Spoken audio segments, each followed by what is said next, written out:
카메라 시절을 요즘 세대는 경험을 거의 하지 못했을 것입니다. 사진을 찍고 현상을 하게 되어집니다. 이 현상한다는 일이 디지털 시대는 다소 낯설기도 하죠.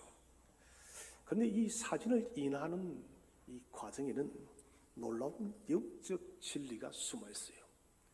사진을 인하하기 위해서는 암실에 들어갑니다. 완전한 어둠 속에서 사진 인화가는 보이지 않는 필름 속 이미지를 실제 현실로 만들어내는 것입니다. 먼저는 새하얀 인화지를 현상에게 담궈요. 처음에는 그 액체가 묻어도 인화지는 아무것도 나타나지 않지만 시간이 지나면 희미한 점들이 윤곽을 이루고 그 다음에는 선명한 이미지가 완성되어지는 것입니다. 카메라가 포착한 빛과 어둠, 기쁨, 즐거움, 감사, 이 모든 순간들이 흑백의 대비 속에서 정말 예술적으로 살아나는 것입니다. 가장 깊은 어둠과 인화지는 쓰라린 화학작용을 거쳐야만 아름다운 이미지를 만들 수가 있다는 것입니다. 이것은 단순히 재현하는 것이 아니에요. 이것은 보이지 않던 가능성이 처음에는 보이지 않습니다. 그러나 인화가는 생각합니다. 반드시 모형이 나타날 것이라고.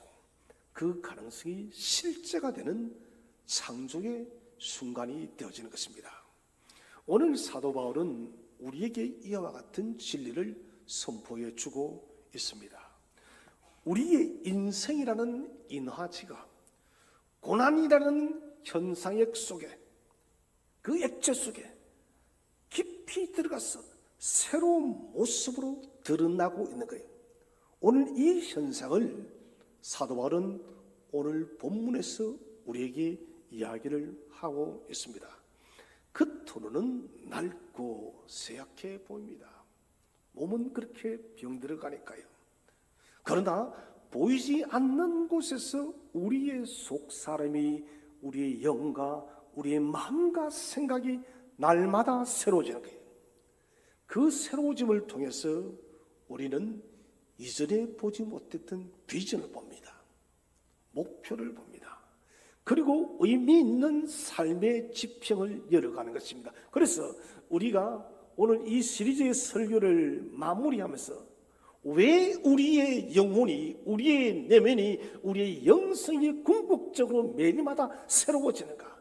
그것은 다른 어떤 이유가 아니라 우리의 그 사람은 비록 구패에 간다 할지라도 우리 영혼이 매일마다 새로워짐을 통해서 하나님이 주신 비전과 목적과 삶의 가치를 쫓아가기 위해서 우리는 날로 새로워져야 된다는 것이에요.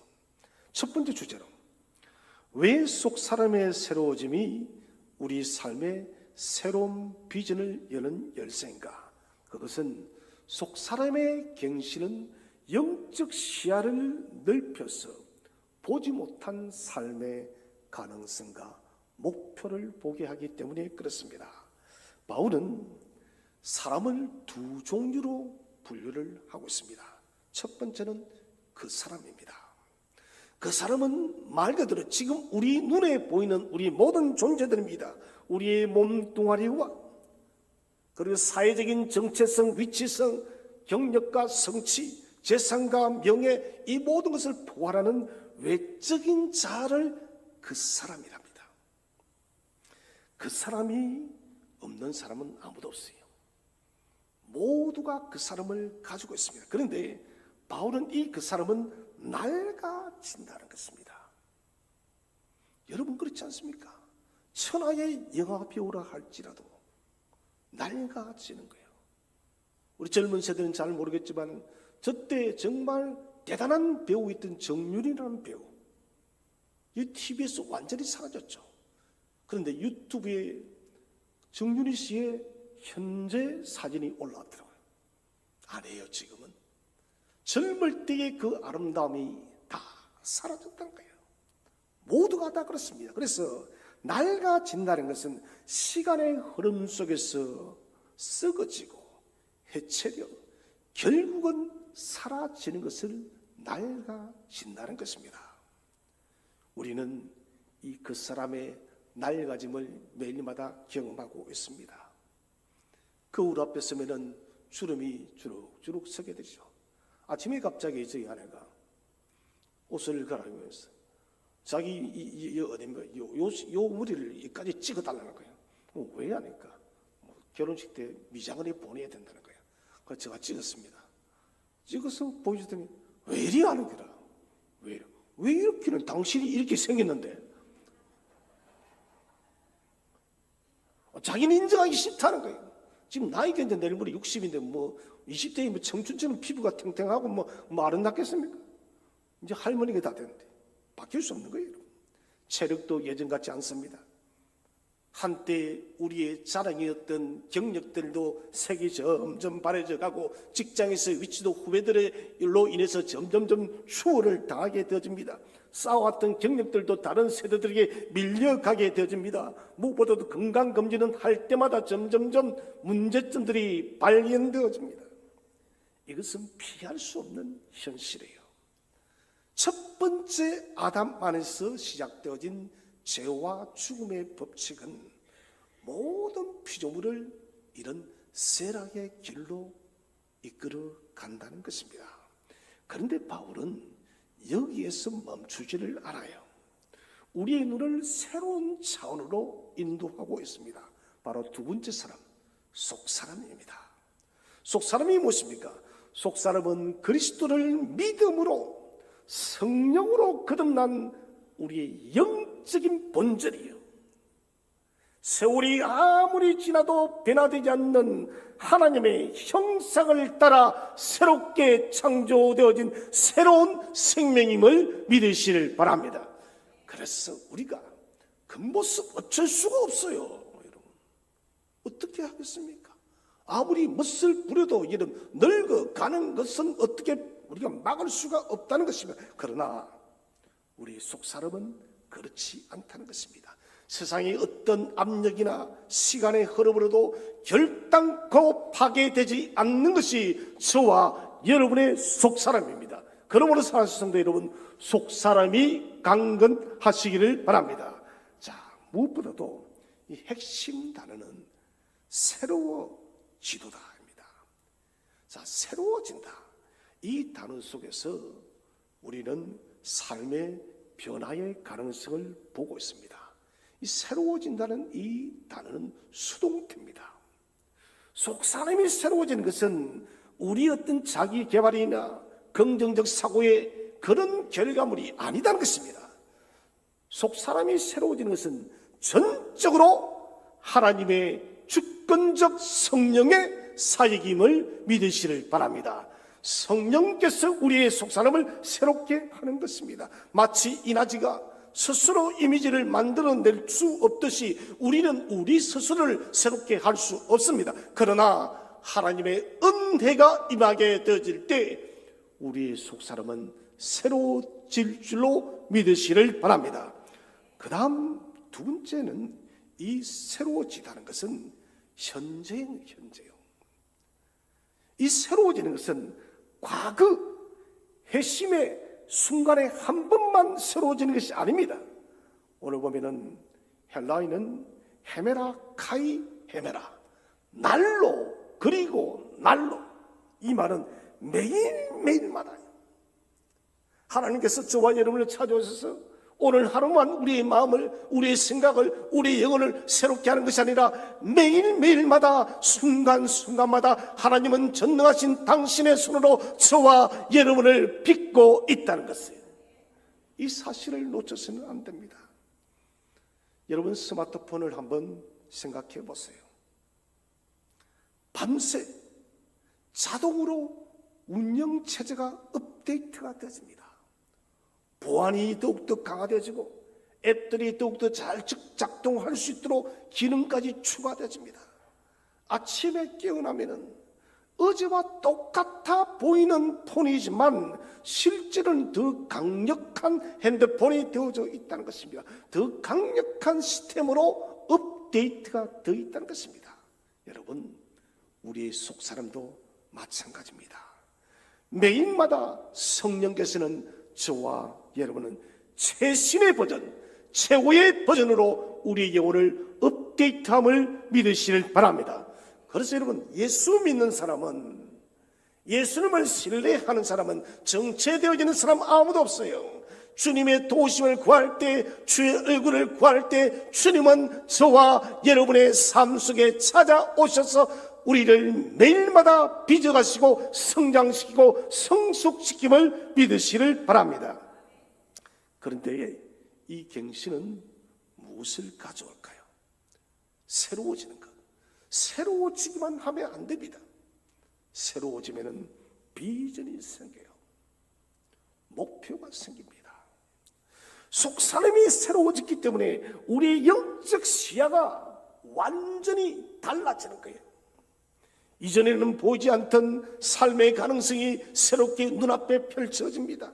좌절과 실패로만 보였던 인생의 경험들이 하나님의 큰 계획 속에서 이 실패도 하나님께서 역사하고 있구나라고 우리는 깨닫게 된다는 거예요. 여러분, 이게 우리가 속사람이 업데이트 되어질 때 그렇다는 것입니다. 무엇보다도 우리의 속사람이 이렇게 여러분 새로워지게 되면 막막하고 절망적으로 보이고 힘겨워만 보이던 미래의 길도 그 속에 길이 있고 하나님은 길을 보여줄 줄로 확신하시길 바랍니다.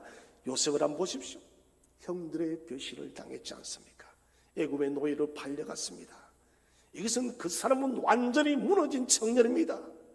몸뚱아리는 젊음의 몸뚱아리인지 모르겠지만 그 사람 요셉이 가졌던 그 모든 죄의들, 그 모든 역할들, 아버지의 사랑들 다 무너져 버렸습니다. 그러나 하나님은 요셉의 이 고난의 시간에도 그의 속사람을 매일매일마다 새롭게 하고 있었던 것입니다. 보디발의 집안에서 종살이를 할 때, 누명을 써서 감옥으로 갈 때도 그는 이전과는 다른 비전을 보았다는 것입니다. 평상적인 생활에서는 볼 수는 없었지만 막상 자기 인생에 고난이 닥쳐오니 그는 새로운 영적 비전을 소유하게 됐던 거예요. 왜 그랬을까요? 하나님이 그의 속사람을 새롭게 했기 때문에. 그는 생각합니다. 하나님께서 나를 이곳에 보내신 목적이 있구나. 이 고난이 더 큰 구원의 통로가 반드시 될 것이다. 이 비전 때문에 요셉은 낙심하지 않고 애굽의 국무총리가 되었고 그의 형제들, 그의 가족들을 모두 구원하는 역사를 만들어 내었다는 것입니다. 오늘 많은 사람들은 변화를 원하지만 그 변화는 겉모습의 변화만 추구하고 있습니다. 기술, 환경, 생활, 외모, 이런 것들, 보이는 것들, 이것에 대해서 우리는 너무너무 관심이 많습니다. 여러분, 이런 것들이 우리에게 새로워진다 해서 우리의 삶은 변화되어지는 것이 아닙니다. 많은 사람들이 출세를 하게 되어지고 예전에 가지지 못한 큰 돈을 가져보게 되어지고 놀라운 명예도 가져오지만은 그런데 그런 사람들이 대부분 이런 질문을 하고 있습니다. 내가 이렇게 성공했는데, 내가 이렇게 소유했는데 왜 삶이 허무한가? 왜 삶이 허무한가? 그 이유는 그 사람은 바뀌었지만 속 사람은 멈춰 있기 때문에 그렇다는 것입니다. 사랑하는 성도 여러분, 속 사람의 새로워짐은 단순한 기분의 회복이 아닙니다. 세상을 바라보는 관점이 바뀌는 것이에요. 그래서 속 사람이 바뀌게 되면 세상을 보는 관점이 달라져요. 불평했던 자리가 이제는 내 속사람이 변하게 되니 기도의 자리로 변화될 줄로 믿으시기를 바랍니다. 비교하는 마음이 감사의 마음이 될 줄로 믿으시기를 바랍니다. 하나님께서 여전히 나를 사랑한다는, 나를 사용한다는 그런 확신을 가질 수가 있다는 것입니다. 속사람이 새로워지면은 하나님은 우리 일상 속에서 새로운 시야를 열어줍니다. 인간관계의 갈등은 성숙을 믿는 사랑의 현장으로 업그레이드를 시키는 거예요. 직장의 불안은 예전에는 불안이 있으면 두려웠는데 이제는 하나님께 더 의지하는 그 기계의 시야로 바꾸는 거예요. 속사람이 새로워진 사람은 목표를 성공으로 잡지 않습니다. 성공으로 잡지 않고 소명으로 바꿔버립니다. 이제는 세상 성공이 내 인생의 목표가 아니라 내 인생의 목표는 하나님이 주신 소명을 어떻게 이루어갈 것인가, 이것이 인생의 목표가 된다는 것입니다. 예전에는 하루를 버티며 그렇게 살아왔지만은 이제는 그게 아닙니다. 하루를 버티면서 어떻게 살아갈까가 아니라 오늘 나는 하나님을 위해서 어떻게 살아갈까, 이렇게 삶의 시선이 바뀐다는 거예요. 속사람의 새로워짐은 환경을 바꾸는 힘이 아닙니다. 환경을 새롭게 해석하는 영적인 능력이라는 것을 믿으시길 바랍니다. 여러분, 우리는 지혜가 없어요. 사람의 지혜는 한계적입니다. 그러나 우리 속사람이 새로워지게 되면 하나님이 저와 여러분에게 하늘의 지혜를 줄 줄로 믿으시길 바랍니다. 이 하늘의 지혜가 있게 되면 우리는 모든 것들을 하나님의 시선으로 해석한다는 것입니다. 하나님은 현실을 지우지 않습니다. 그러나 그 현실을 통해서 우리가 새롭게 세상을 읽게 하는 거예요. 읽어보게 하는 거예요. 그때 우리는 깨닫습니다. 하나님이 바꾸시는 것은 상황이 아니라 그 상황을 바라보는 나의 눈이구나. 사랑하는 성도 여러분, 믿음의 눈을 가지시기를 축복을 드립니다.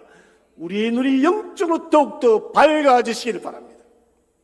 두 번째로, 어떻게 고난이 오히려 새로운 도전과 목표를 향한 추진력이 될까요? 그것은 현재의 고난이 영원한 영광을 이루며 그 과정에서 더 큰 꿈을 품을 수 있는 역량을 주기 때문에 그렇습니다. 바울은 이제 우리를 더 깊은 신비 속으로 인도하고 있습니다. 우리 4장 17절 한번 읽어보겠습니다. 시작. 우리가 잠시 받는 환난에 경한 것이 지극히 크고 영원한 영광에 중한 것을 우리에게 이루게 함이니. 사실 이 구조는 세상의 모든 논리를 뒤덮는 혁명적인 선언이에요. 환난에 경한 것이 지극히 크고 영원한 영광에 중한 것과 어떻게 비교할 수 있느냐는 겁니다. 바울은 이 짧은 구절에서 4가지 대조를 하고 있습니다. 아주 극적인 대조입니다. 먼저 잠시와 영원이에요. 잠시와 영원. 또 하나는 가벼움과 무거움이에요. 잠시와 영원, 가벼움과 무거움, 이것은 극단적인 비교예요. 우리가 느끼기에 영원할 것 같고 도저히 견딜 수 없는 이 무거운 고난을 무엇이라나, 바울의 관점에서는, 하나님의 관점에서는 지극히 짧고 짧은 순간적이다. 그래서 여러분, 지금 삶의 현장에서 이런저런 영적인 또 생활적인 건강적인 삶의 이런저런 문제 속에서 고난당하는 성도들이 계신다면 이 시간이 지극히 짧은 시간임을 확신하시기 바랍니다. 짧은 시간이에요. 깃털처럼 가볍다는 것입니다. 반면에 영원, 우리가 경험하지 못한 미래의 영광은 영원한 우리가 겪는 이 고난의 이 시간은 지극히 깃털처럼 가볍고 짧은 시간인데 우리가 받는 영광은 영원하다. 압도적으로 무겁고, 여러분, 환난은 가볍지만 영광은 압도적으로 무거운 실제임을 믿으시길 바랍니다. 이 말은 무슨 말입니까? 정말 그 영광이 우리에게 보장되었다는 것입니다. 여기서 계속해서 또 보시면은 우리가 아직 경험하지 못한 이 영혼은 압도적으로 무겁다. 여기서 핵심은 이루게 함이니, 이루게 함이니. 이것은 적극적으로 만들어낸다는 것입니다. 생산해낸다는 강력한 의미를 가지고 있습니다. 다시 말하면 고난은 영광에 이르는 수동적인 통로가 아니라 영광을 능동적으로 생산해내는 공장임을 믿으시길 바랍니다. 여러분, 고난이 이 영광을 수동적으로 비생산적으로 생각한다면 고난은 힘겹습니다. 그러나 오늘 사도 바울은 말합니다. 그게 아니다는 것입니다. 이 고난은 영광을 생산적으로, 마치 공장에서 어떤 제품을 찍듯이 우리 영광을 계속해서 찍어낸다는 것이에요. 이게 여러분 역경 속의 성장의 알고리즘이에요. 요즘 말로 하자면 인공지능의 수많은 데이터를 학습하여 더 정교해집니다. 마찬가지로 우리의 영혼은 고난이라는 삶의 데이터를 처리하면 처리할수록 더욱더 기뻐지고 더욱더 강력한 사람이 될 줄로 믿으시길 바랍니다. 더 강력한 사람이 되는 거예요. 그런데 이 과정이 우리에게 주는 것이 무엇입니까? 그것은 더 큰 비전을 품을 수 있는 내적인 역량입니다. 작은 그릇은 작은 비전밖에 담을 수가 없지만은, 그러나 고난을 통해서 확장되어진 비전은 더 큰 하나님의 일들을 품을 수가 있다는 거예요. 금이 간 도자기는 보통 버립니다. 그런데 일본에는 전통 도자기 수리법이 있어요. 그게 킨척이라는 수리법인데, 이것은 금이 간 그곳을 금가루로 메우게 되어집니다. 기적이라는 아주 특별한 방법으로. 그러면은 이 작업이 마쳐나면은 깨진 자국이 흠집이 아니라 빛을 반사하는 흔적으로 바뀐다는 것이에요. 모든 도자기가. 그래서 이 킨척이 기법으로 보완되어진 도자기는 더 많은 값어치를 가진다는 것입니다. 우리 인생도 마찬가지입니다. 고난은 우리를 부수는 도구가 아닙니다.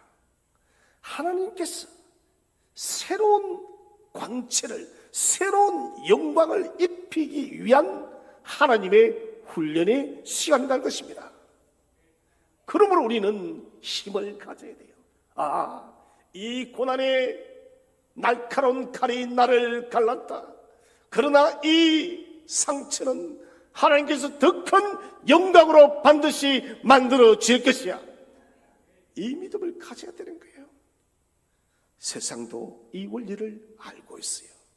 하물며 전능하신 하나님께서 우리를 빚으실 때 얼마나 더 정교하고 얼마나 아름다운 모습으로 우리를 만드셨겠습니까? 여러분 확신하십니까? 하나님은 저와 여러분을 정교하게 만들었어요. 하나님의 형상으로 빚었습니다. 특별한 존재로 빚었음을 믿으시기를 바랍니다. 그래서 영광의 중한 것, 이 영광, 독사라는 헬라어를 쓰는데, 이 말은 제가 많이 썼던 히브리어 가보도에서 유래한 단어입니다. 가보도는 무게, 실체를 이야기합니다. 신의 산을 뒤흔든 하나님의 임재, 솔로몬 성전을 가득 지었던 하나님의 영광의 세키나, 이것이 바로 가보도예요. 가보도. 바울은 우리의 작은 고난이 이토록 압도적이고 실제적인 하나님의 영광으로 채워진다고 선포하고 있는 거예요. 여러분, 이것은 복입니다. 솔로몬 성결에 가득 찼던 하나님의 영광을 생각해 보세요. 시내산에 충만하게 임하였던 하나님의 영광을 생각해 보세요. 우리에게 이 고난이라는 이 시간을 잠깐 지나고 나면은 하나님의 이 위대하고 압도적인 영광이 저와 여러분의 삶 속에 임할 줄로 믿으시를 바랍니다. 이스라엘은 광야 40년이라는 긴 고난을 통과했습니다. 그리고 약속의 땅에 들어갈 준비를 했어요. 그 광야에서 그들은 하나님의 신실하심을 배웠습니다. 만나와 메추라기를 통해서 하늘의 공급하심을 그들은 경험했습니다. 십계명을 받아서 거룩한 백성으로서 살아가는 방법을 배웠습니다. 그래서 광야는 저주가 아니라 훈련의 시간이었고, 그 훈련을 통해서 그들은 가나안을 정복할 수 있었다는 것입니다. 우리는 종종 고난을 인생의 정지신호로 생각하는 사람이 많아요. 내 삶에 큰 고난이 찾아왔습니다. 영적이거나 삶의 문제거나. 그러면은 하나님이 나를 막으셔서 내 인생을 스톱시켰어요. 아니요. 믿음의 눈으로 보면은 고난은 방향을 바꾸는 것이 아니라 속도를 조정하는 하나님의 손길입니다. 무슨 말입니까? 내가 뭔가 급히 가고 있다는 것이에요. 그런데 그 길이 잘못되어졌다는 것입니다. 그래서 하나님은 잠깐 우리에게 고난을 허용함을 통해서 인생을 잠시 멈추게 하여서 우리가 가야 될 방향을 생각하게 하는 것입니다. 평탄한 길에서는 결코 배우지 못할 믿음의 깊이와 인생의 강인함이 고난 속에서만 자랍니다. 여러분, 이거 잊지 마셔야 됩니다. 평생을 부유하게 사는 사람은 인생의 수고와 노동의 가치를 몰라요. 어릴 때부터 그런 인생의 밑바닥부터 올라온 사람은 여러분, 그 밑바닥에서 성공했기 때문에 그 성공에서 아프고 힘겹고 가난한 자들의 그 고통을 아는 거예요. 인생의 가장 어두운 밤은 하나님께서 새벽을 준비하는 시간입니다. 신앙의 힘은 나의 일이 잘 풀릴 때가 아니라 아무것도 되지 않을 때 진짜인지 가짜인지 판명이 나는 것입니다. 사랑하신 성도 여러분, 고난은 하나님의 침묵이 아닙니다. 하나님이 조용히 일하시는 시간임을 믿으시를 바랍니다. 소리 없는 그때도 하나님은 저와 여러분의 영혼의 근육을 단단하게 훈련시키고 더 큰 꿈과 비전을 만들어가고 있음을 확신하시기를 바랍니다. 마지막 세 번째로, 무엇이 새로운 비전과 목표를 향한 여정을 지속 가능하게 하는가? 그것은 영원한 것에 눈을 두고 비전을 함께 나눌 때 우리는 흔들리지 않는 삶을 살아갑니다. 자, 앞서 모든 진리를 실제 삶에 적용하는 핵심 구절이 뭐냐? 오늘 4장 18절입니다. 우리 4장 18절을 한번 읽어보겠습니다. 시작. 않는 것이니 보이는 것은 잠깐이요 보이지 않는 것은 영원함이라. 자, 모든 진리의 핵심이요, 실제 삶에 적용되는 핵심. 주목하라. 우리가 주목하는 것은 그것은 의도적입니다. 의도적으로 능동적으로 하는 것이 이 주목하는 것입니다. 마치 양궁 선수가 관역을 향해서 정조종을 하듯이 의지적이고 지속적으로 우리의 시선을 고정시키는 것이 주목하답니다. 오늘날 인공지능 디지털 시대를 사는 우리는 알고리즘의 포로가 되었습니다. 유튜브는 우리가 영상을 하나 볼 때마다 우리의 관심사를 분석합니다. 그리고는 끊임없이 계속해서 영상을 반복 재생을 시킵니다. 올라오는 영상들은 숭고한 사람들의 화려한 삶이 영상으로 나타나고 자극적인 뉴스가 올라오기도 하고 정말 수많은 소식들이, 이야기들이 우리의 시선을 사로잡아요. 그 속에서 우리는 자꾸 우리가 작아져요. 비교하게 되지고 조급해지고 나만 왜 그럴까? 그러나 여러분, 결코 그렇지 않습니다. 여러분은 나만 왜 그럴까 그런 말을 해서는 안 된다는 것입니다. 하나님은 저와 여러분을 여전히 지금도 가장 크게 매일마다 주목하고 살피고 인도하고 있음을 믿으시기 바랍니다. 그래서 나만 왜 이럴까 이런 말 하지 마세요. 바울은 선납니다. 보이는 것들은 잠깐이다. 본질적으로 잠깐 있다가 사라질 것들이다. 이 단어는 정해진 유통기간이 있다는 것입니다. 아무리 화려해 보여도 만료기간이 되어지면 끝이 난다는 것이에요. 천하를 제패한 대통령이 할지라도 여러분, 대통령 임기 5년 되면 끝이 나는 거예요. 국회의원 4년 지나면 끝이 나는 것이에요. 모든 것은 유효기간이 있다는 것이에요. 반면에 보이지 않는 것들, 이것은 영원함을 믿으시기를 바랍니다. 보이지 않는 것들은 영원하다. 하나님 나라, 그분의 신실한 약속, 그리스도 안에 있는 구원, 성령의 열매로 맺어지는 사랑과 기쁨과 평안은 눈에 보이지 않지만은 결코 사라지지 않는 것입니다. 이 비전을 우리 혼자서는 가지고 갈 수 없어요. 그것은 세상의 도전이 너무 강력하기 때문에. 그래서 교회 공동체의 역할이 중요합니다. 여러분, 삼겹줄은 잘 끊어지지 않는 거예요. 교회는 성도들이 흩어진 시선을 함께 모아서 보이지 않는 영원한 하나님 나라를 바라보도록 돕는 영적 관측소예요. 나 혼자 있으면 영적 관측소의 역할을 할 수 없는데, 주님의 교회에 나와서 교회 공동체와 함께할 우리는 영적 관측소가 되어서 매주마다 우리의 삶이 어디로 가야 될지를 우리는 점검할 수 있다는 것입니다. 사랑하신 성도 여러분, 사람은 자신이 바라보는 것들을 닮아갑니다. 우리의 시선이 세상에 있으면 조급해집니다. 세상처럼. 그러나 하나님께 있으면 넉넉해지고, 그리고 여유가 있어지며 영원해집니다.